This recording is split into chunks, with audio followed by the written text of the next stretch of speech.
Hello, Giants fans, and welcome to the Valentine's Views podcast. I'm your host, Ed Valentine of Big Blue View.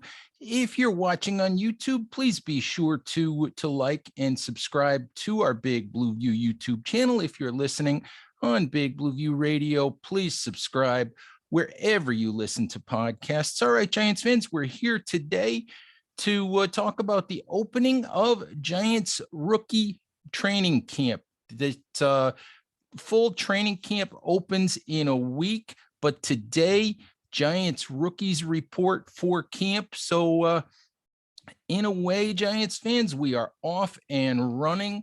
The end of summer vacation for players and for media members like myself is pretty much at hand. A week from now, the full Giants squad will be at the Quest Diagnostics Training Center in East Rutherford. First full practice will be on Wednesday, July 27th.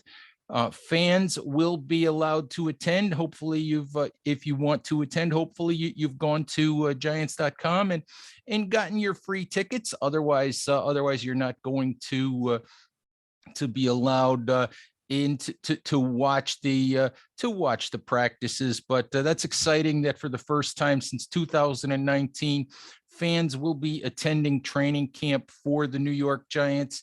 Today's a great day to talk about the Giants rookie class. 11 drafted players taking the field today for the Giants as they start the rookie portion of training camp. We've profiled each and every one of them at Big Blue View. We're just wrapping up our 90-man roster profiles. If you haven't read those, please go to bigblueview.com. Check out our player profiles story stream for information on all of the Giants rookies and everyone on the roster. We only have a couple of those remaining over the next couple of days.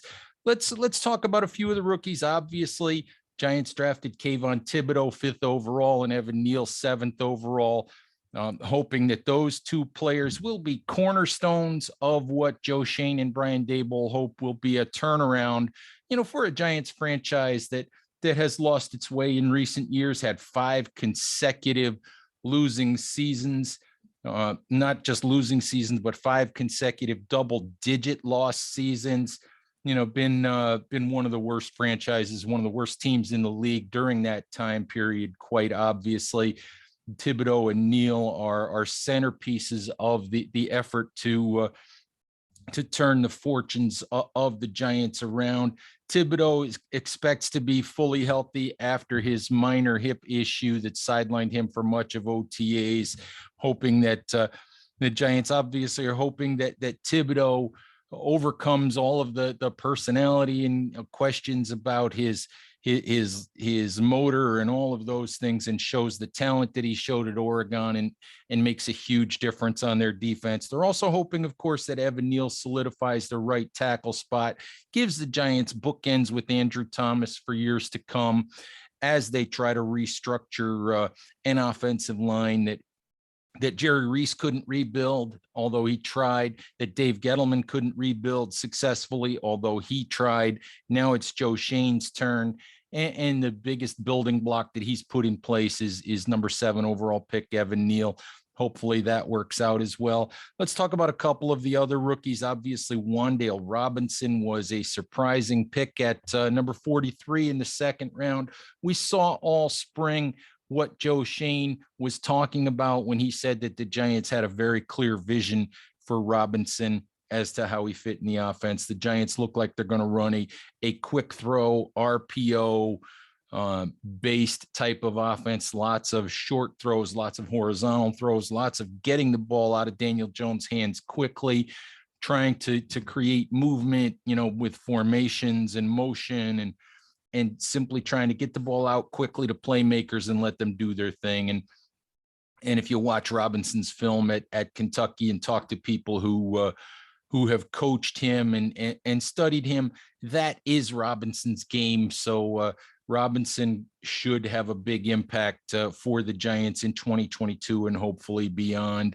And beyond that, Daniel Bellinger, tight end, 4th-round pick, was impressive in the spring, might end up as the Giants' starting tight end. We'll see how that unfolds. The tight end competition's one that is going to be very interesting throughout training camp. Bellinger, really good hands, better speed than you think in terms of being able to get down the seam and stretch the defense, but should be at the very least a very quarterback friendly option for the Giants in the underneath areas of the field. The young man who pretty much catches everything thrown his way.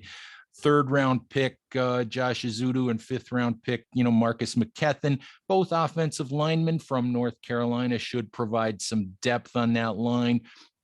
Not sure if Ezeudu's going to be in competition with Shane Lemieux for the left guard job, but we'll see what roles both of those guys play. But I thought it was a good thing that the Giants drafted some depth players in the middle rounds, something that Dave Gettleman didn't do the year before in terms of supplementing the offensive line.